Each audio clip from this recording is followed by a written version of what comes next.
chilly. Hello and welcome back to Sage and Stone Homestead. My name is Heather. This garden tour is coming to you guys about a day late because we finally got some rain.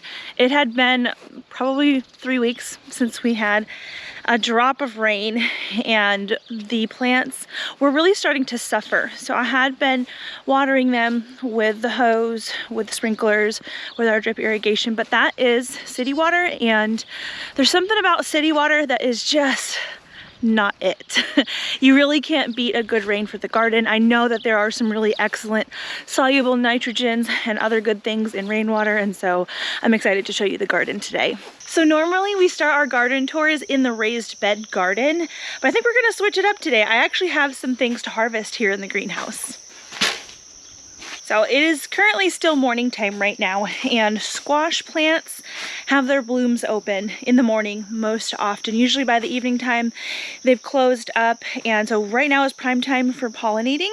So ordinarily it's not required that you hand pollinate squash plants, but because I have them in this high tunnel, they are kind of hidden from pollinators, and it works out well for me because I usually cannot get squash plants to be this big and beautiful because the pest insects also find them, and obviously the pest insects are not a good thing. So there's kind of a compromise in my garden where I can actually get the squash, I just have to work a little bit harder for it, but I don't have to work as hard to just keep them alive. So we look in here, we have a male flower right here. You can see the pollen inside there. I'm just gonna take my paintbrush here and collect pollen. See that?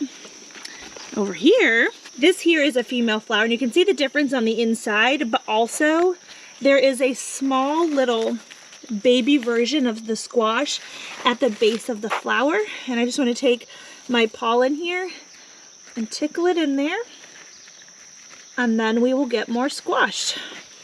So this beautiful squash plant is actually a variety of squash that I have never grown before. This is a patty pan or a scallop type variety, and I've always wanted to grow these, and the only reason I haven't is because squash have been really hard to grow, like I mentioned before, at least for me. But we are starting to get some really beautiful squash on, and from what I understand, this is actually kind of large to harvest these. You want to harvest them when they're more the size of your palm, and this is closer to the full size of my hand almost. And apparently they're more tender when they're a little bit smaller, so I've got a couple more to pick.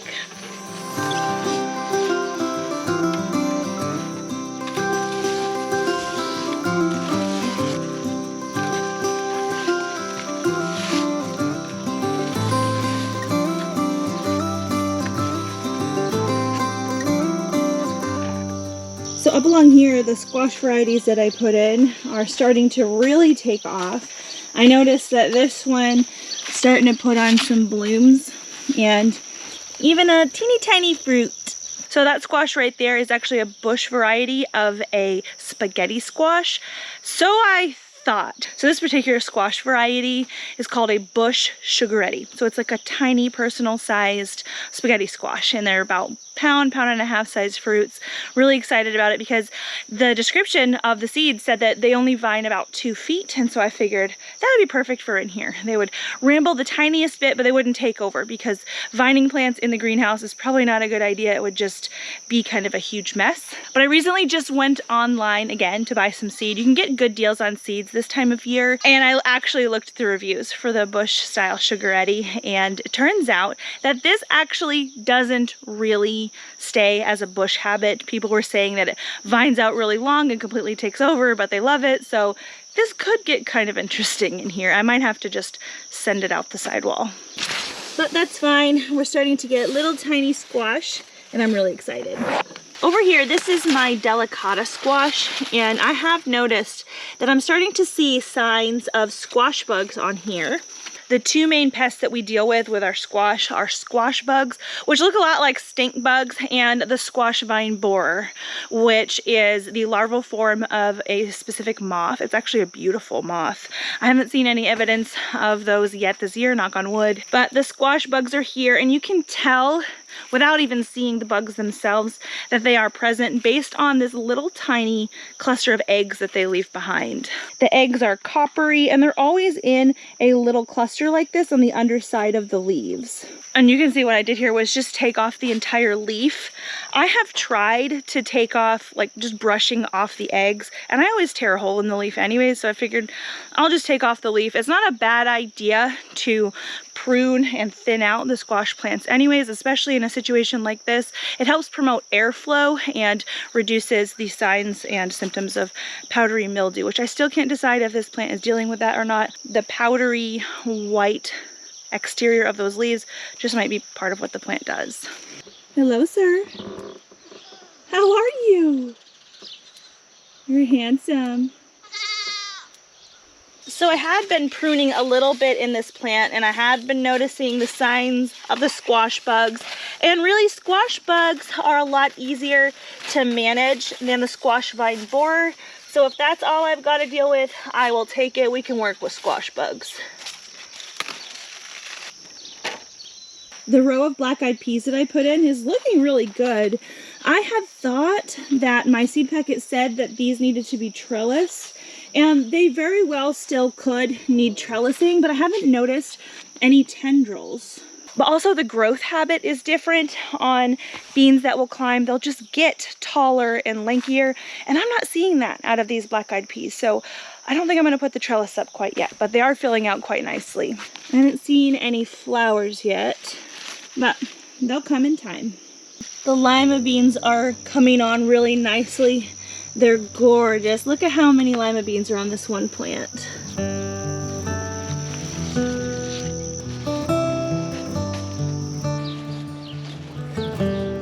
Good morning, handsome. Good morning. Good morning. So the plants here in our 100-foot lane, these are all vining varieties, and they have really exploded in the last couple weeks, which makes me so excited. Someone had asked me to clarify with them what these cups are for on the ground. So you notice I have these little styrofoam cups. I cut the bottom out of them and I secured them around these plants all up along this lane in here. And that is because my first initial planting of this lane got eaten down by something. And I have this problem in the springtime. I don't really know what the pest is, but I do know the solution is to surround the plant with a little collar until it's big enough and strong enough where whatever normally eats them just kind of leaves them alone. I think most of these plants are probably of good enough size where I can take those collars off, but I'll leave them for now. This, I'm pretty sure, is a tromboncino, and this guy is actually touching the trellis, so no tendrils yet, but that will absolutely climb. 1, 2, 3 tromboncino. Look at this plant. Oh, see, little tendril here. And as soon as they can, they're going to reach onto this trellis and grow up and be gorgeous. I can't exactly remember where I planted all of the things that I planted, but we saw the tromboncino squash. I know that there are Kajari melons over here. There is our experimental melon called the armpit melon is back here. I've got some watermelon, I have some cantaloupes, and it's all gonna be gorgeous. It looks like right here might be where the cucumbers start. So this is a slicer. I think this is the bait alpha. And then I also planted some gherkin cucumbers. I can't remember what is where, but we'll see in time.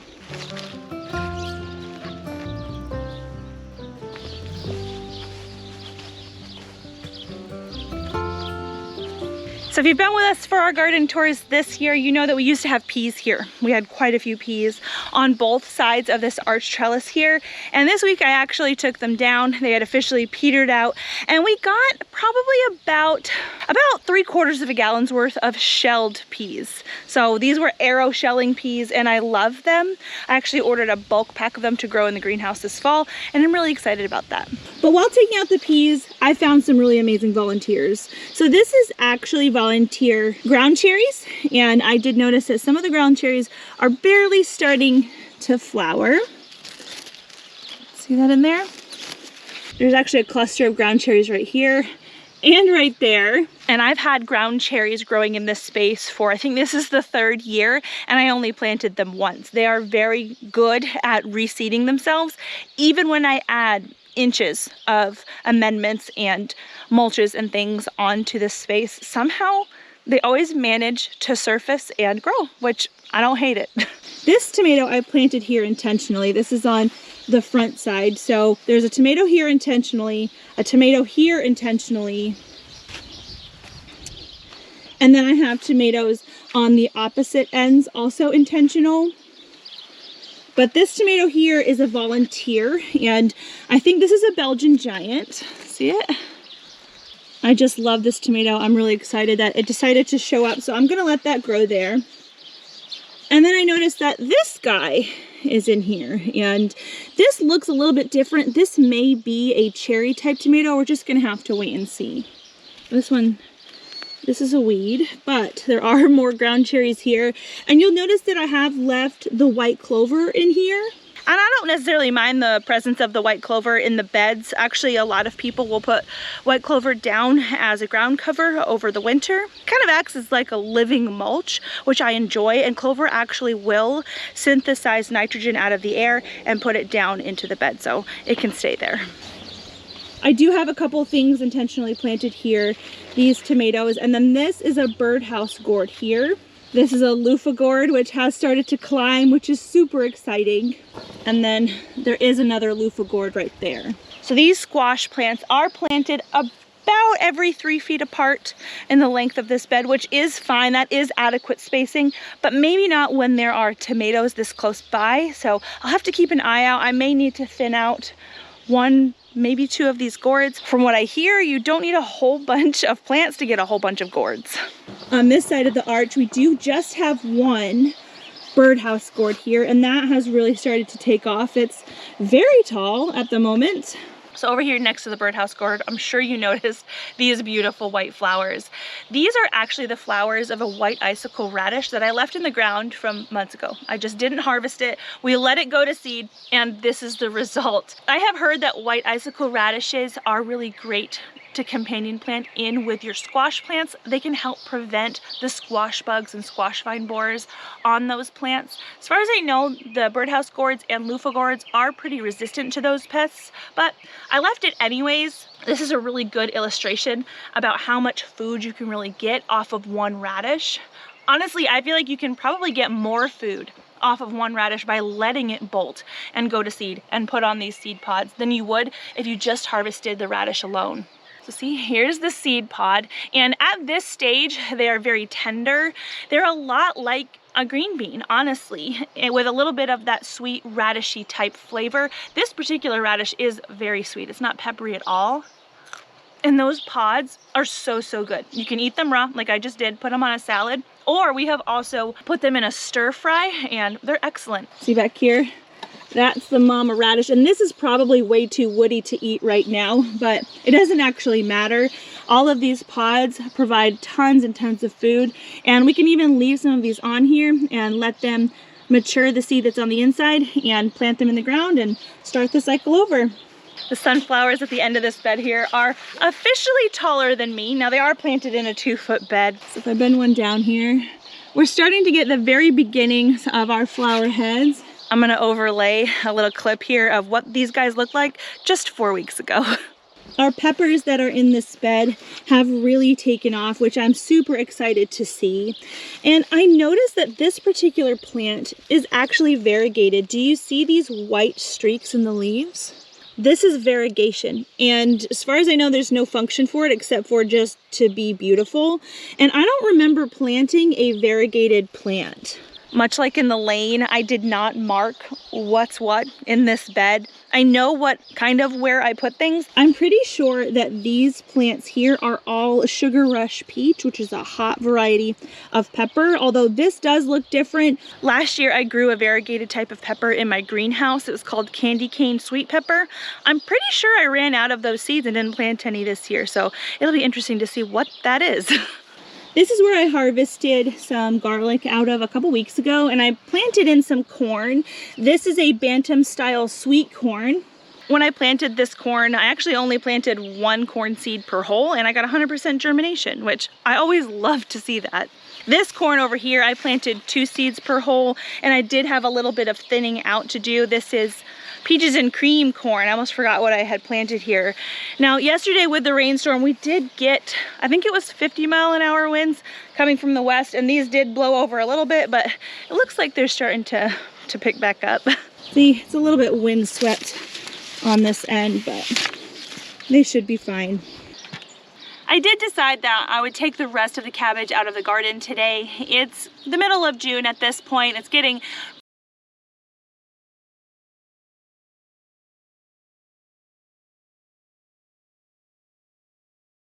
This is the first year that I've seen 2-headed cabbage in my garden, and actually upon harvesting this cabbage, I'm noticing that it might have been an issue to grow this way for this cabbage. It's like it retained moisture in the wrong spots or something, because I'm starting to see some rot, which I have also never seen with my cabbages. So I'll be able to peel back these leaves and see what we end up with.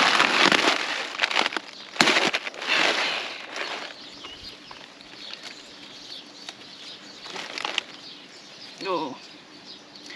So I thought about peeling back the leaves and just seeing what I could get, but I don't like the way that this smells, so I'm gonna feed these to the pigs. Hey boys, these are not for you.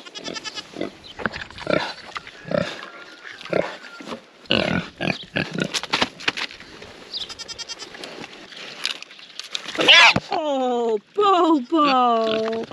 Oh, that was mean. Are you okay, Pearl? Wow.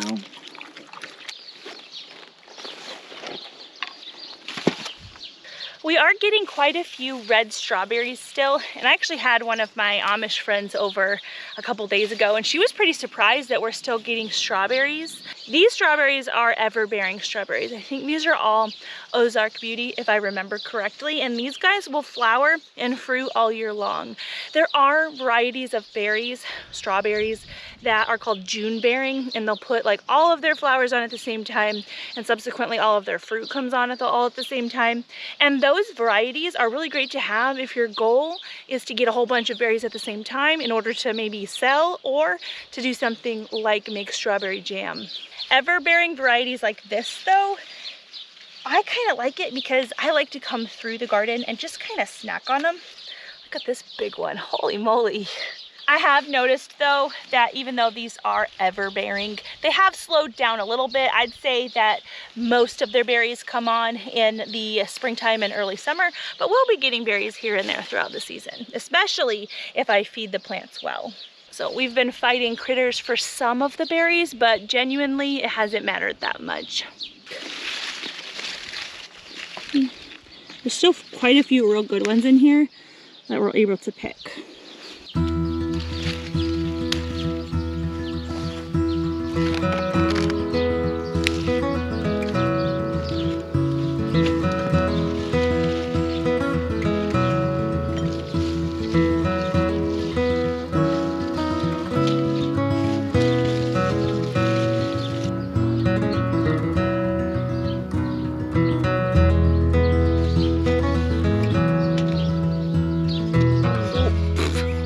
Over next to the strawberries, we have this gorgeous flowering dill head.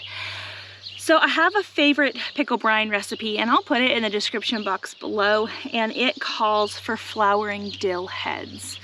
I don't have any cucumbers that are ready for pickling right now. The kids have some in their garden that are getting close, and we'll go ahead and look at those. But I'm kind of wondering if it would be smart of me just to go ahead and make the brine ahead of time while I have these flowering dill heads.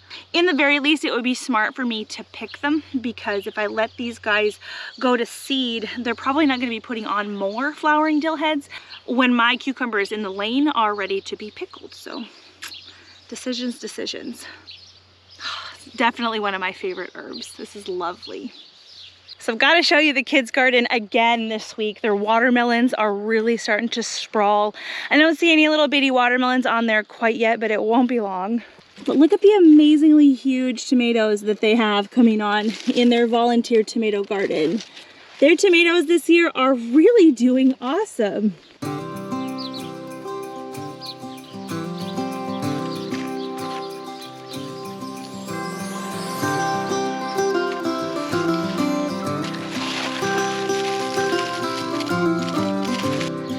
Their cucumbers are starting to come on now. Admittedly, those that are down low here are really hard for the pollinators to see, but the ones that have started to travel up the wall here of this chicken tractor are starting to flower, so that should draw them in. They have a couple little cucumbers on, which is awesome. I think these are supposed to be about 8 inches long before you harvest, but honestly, you can harvest and eat cucumbers at any stage. A lot of people like them when they're smaller. The skins are not so tough and the seeds are not so big.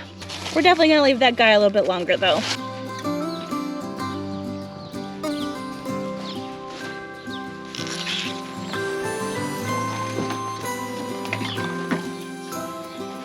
Here. These are the last peas that I took off of the trellis this week, and actually talking to you about them earlier reminded me that I need to sit down and shell them today before I go ahead and make some cheese. This is definitely a really busy time of year, but we love this life and we wouldn't have it any other way. Thanks so much for joining me in the garden today, and I will see you again very, very soon.